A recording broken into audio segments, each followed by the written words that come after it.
Being born into the Lawrence clan was an embarrassment.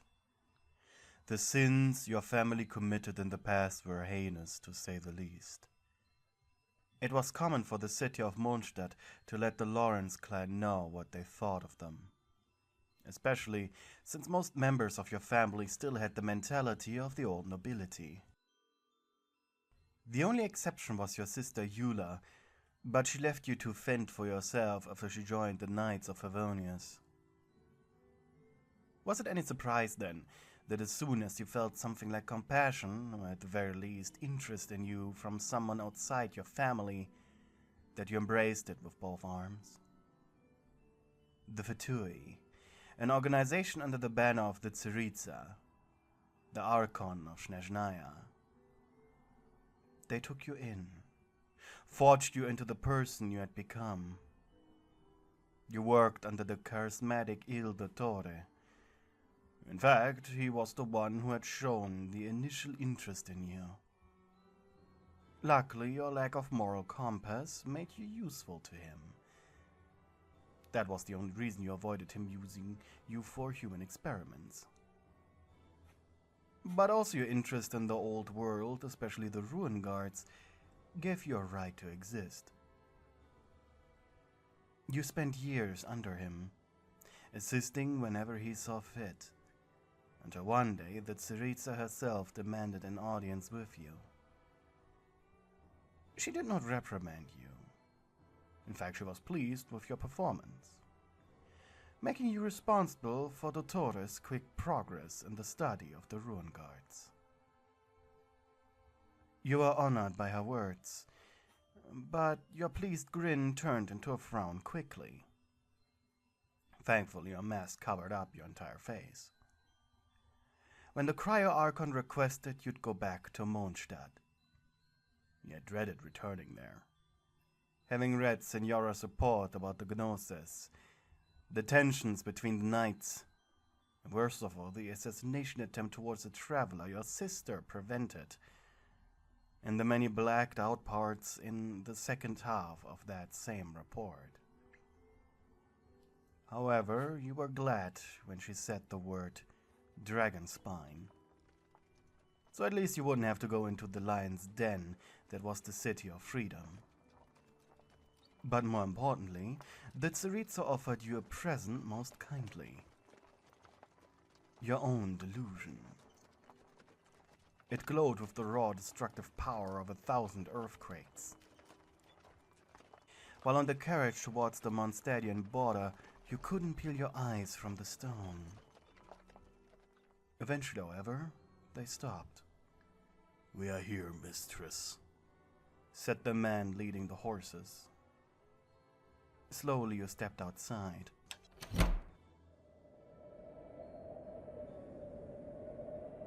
The cold hit you like a brick wall, but it was nowhere near as punishing as the eternal frost of Snezhnaya.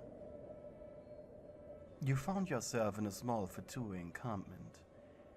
There, a few agents had already prepared your mobile laboratory. They even had a few disabled Ruin Guard pieces laid out for you already. Other than that, you were on your own, as the agents, with the exception of 2 heavily armed skirmishers, soon left. The 2 large men were quite boring to be around. They were quiet, only left the camp to hunt for food or to help you gather more Ruin Guard pieces. But most of the time, you were left alone working. Once per week, one of the agents would return to the camp to collect your reports or any special discoveries, in addition to deliver you assignments you needed to fulfill until the next return, or else. You took the or else as serious as you could, but at the same time couldn't help and occasionally thinking that it was a little childish. Today had been a slow day, already having fulfilled this week's duty. The 2 knuckleheads you were with also went into town, so you didn't even have company. Out of sheer boredom, you grabbed a second coat and decided Today would be the day you explored the Dragonspine Mountain all on your own. You had your delusion, so surely no hilly troll could best you. And the few bands of treasure hoarders would run as soon as they saw your Fatui mask. They were bandits, not idiots after all. Slowly you crawled along the mountainside. Strangely enough, ever since you came to Dragonspine, the weather had been quite calm. The wind seemed to refuse to blow. But now that you were walking on ice-covered rocks, there was a breeze slowly picking up. Gritting your teeth after a gust of wind almost threw you off balance, you loudly growled, "Yes, I hate you too," at the wind, as if nature itself was making fun of you. The next hit of cold air finally managed to make you slip. You screamed as the slippery ground was replaced with nothingness. As if time itself had slowed down, you watched the small rock formation you had just walked upon move away from you. Out of sheer panic, you embraced your delusion, begging it to do anything to save you. The stone glowed yellow for only a split second before your body shattered on the hard ground. The darkness that surrounded you was endless, all-consuming. Did you die? No. The release of death surely would feel more accommodating. Besides, you didn't believe in an afterlife. Curious. You desperately wished for a pen and paper to note down every feeling, thought, and experience you are making right now. Dottore certainly would find it, at the very least, an interesting read. On second thought, he may decide to try and send you back here on his behalf to study it further. And then, just as quickly as you entered the void, your body ached, bones cracking, but seemingly nothing broken. You could feel mist coming out of your mouth, but it didn't feel that cold. A quiet hum came from somewhere. Cautiously, you opened one eye. Wherever you were, it was dark, cold and damp. The noise was coming from a dark silhouette that stood hunched over something. You blinked, your eyes adjusting to this new level of darkness. A cave, you thought. Shelves aligned its walls. They were filled with things you couldn't quite make out in the pale darkness. Then you looked towards where the only light was coming from, and you needed to suppress a frightened shout. A wall of white snow.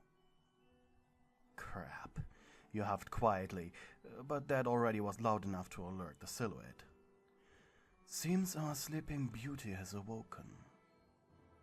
Then they huffed, amused at their own joke. It was a male voice. Huh. So much for kissing you awake. They were seeping sarcasm. Then they stepped closer and kneeled down next to you. You've been hogging my field bed for a while. I was afraid I'd need to sleep on the ground. They began to fiddle with something on their back, and then placed it on your chest. It was a vision, a Geo one. After it was removed from the man's clothes, and directly touched by him, it began to faintly glow. It created enough light for you to make out who was kneeling next to you. He was quite handsome. Ash blonde hair, blue eyes, and skin as white as chalk. My name is Albedo, Chief Alchemist of the Knights of Avengers. A light smirk appeared on his lips.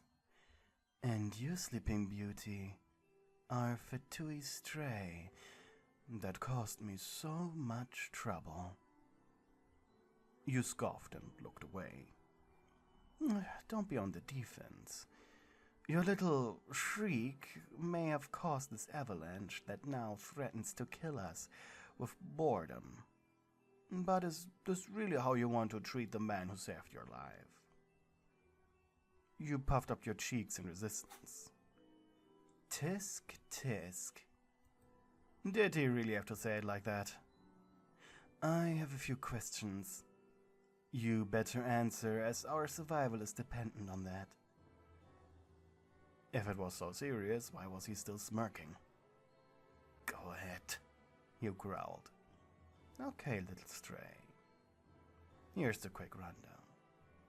I always have enough food for 8 days in my secret lab. Though this cave was his dragon-spined laboratory, good to know. It should take whoever finds us a day to dig through that. He pointed at the snow-covered entrance. We are slowly dying of hypothermia, and my assistant Sucrose won't get worried and call the Knights for a rescue mission for at least 3 days, maybe 4.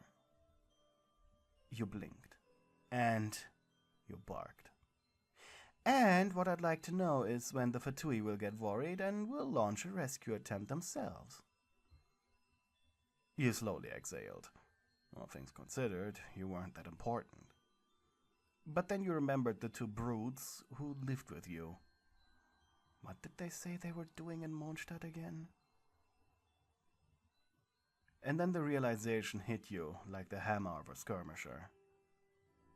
You sighed. 6. Albedo blinked. 6 days? You nodded. He sighed. And I thought you Lawrence people learned your lesson when it comes to dealing with bad people. It took you an unreasonable amount of determination to not spit in his face. What's that, Stray? He asked mockingly. How do you know I'm a Lawrence? Albedo shook his head. That posh look on your face, not to mention your facial characteristics, are of that of the Lawrence family. Plus, he pointed at your stomach, you have the Lawrence emblem tattooed there. You blushed hard. How do you know that? I needed to check for wounds. So he saw you naked. Great. You blushed hard, and he sat down on the ground next to you. Luckily, your fake vision softened your fall by creating a pillar. Sure, it wasn't that much of a softer landing, but it certainly lessened the blow on your body. You turned your head. You saw it? He nodded. I was wondering who was screaming like that. He looked up at you, his smirk getting wider. And then I saw you falling right in front of my cave. I carried you inside, only to then hear the mountain rumble. And the rest of the story, well, you can quite literally see by looking outside. You sighed. The problem, he said, won't be the food, though, he said. It will be heat. This place won't suffer oxygen loss, surely, but we also can't light a fire. You guessed as much. I hope you are ready for a very long and boring discussion about anything, really. This had quickly turned into a disaster. You were stuck with the alchemist for almost a week, and every day the temperature in the cave got colder and colder. On the 3rd day you had given up. Albedo wasn't such a bad guy after all, so in an attempt to stay warm you had gotten closer to him. At least 3 layers of blankets were draped over the 2 of you. your knees pulled up under your chin. "I'd love to start a campfire," you stuttered. "Yeah, that would be nice." While both of you were walking encyclopedias, most knowledge you had was the same as his, so the scientific exchange only lasted for the first 2 days, and none of you had the proper people skills to start a regular conversation now. Also, by now it was getting so cold you were beginning to feel warm. There was one thing you two still could do in an attempt to stay warm, but you had second thoughts about it. You looked at him. He had thrown his hood over his head, and the rest of his body was covered in the blankets the two of you were using. Judging by his movements, you could see that he was rapidly rubbing his hands together to create friction. With a helpless smile, you stared at a bottle of wine that was sitting somewhere on one of the shelves.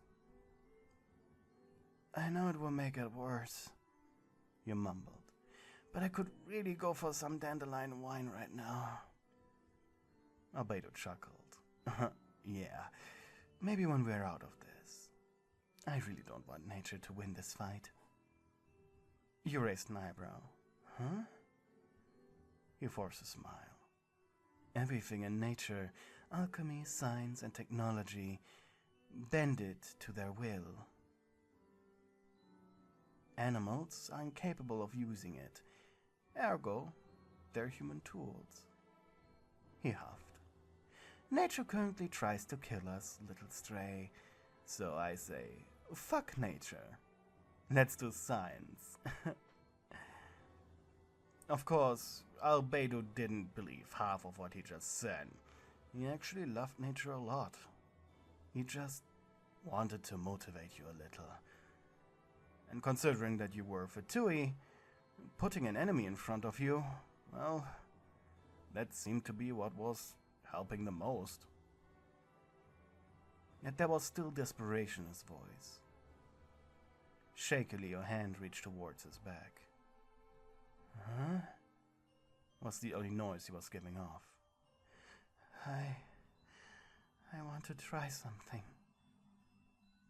You rolled onto his lap, pressing your body against his while gently pushing your lips onto his. But after only a short moment he pushed you off. No, he said. "I know what you're thinking, but don't." Despite him refusing, he didn't push you off his lap.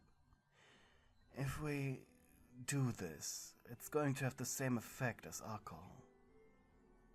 Sighing, you admitted defeat, but you remained on top of him.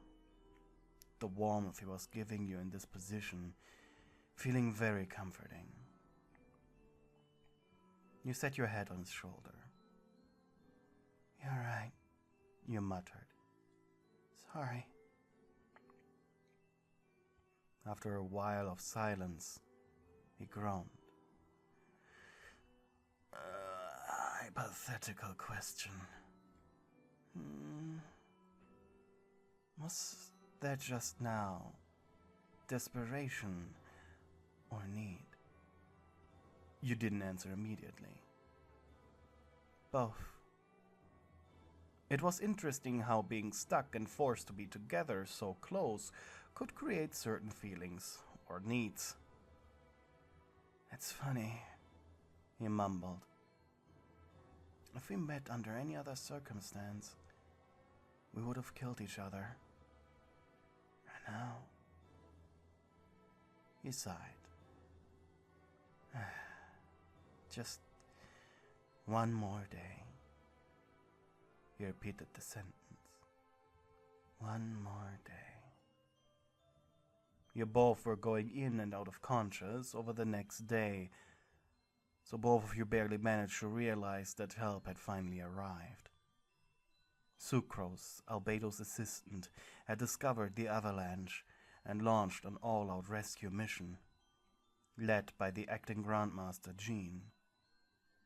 Everyone was surprised to see a Fatui in the alchemist's arms, but despite that, still grateful to the Archons that both of you survived. You were transported to the Grand Gulf Hotel, but Fatui took you in. A man named Victor helped you recover. Since then, 3 months had passed. You had finished your investigation without any additional incident. The results were disappointing.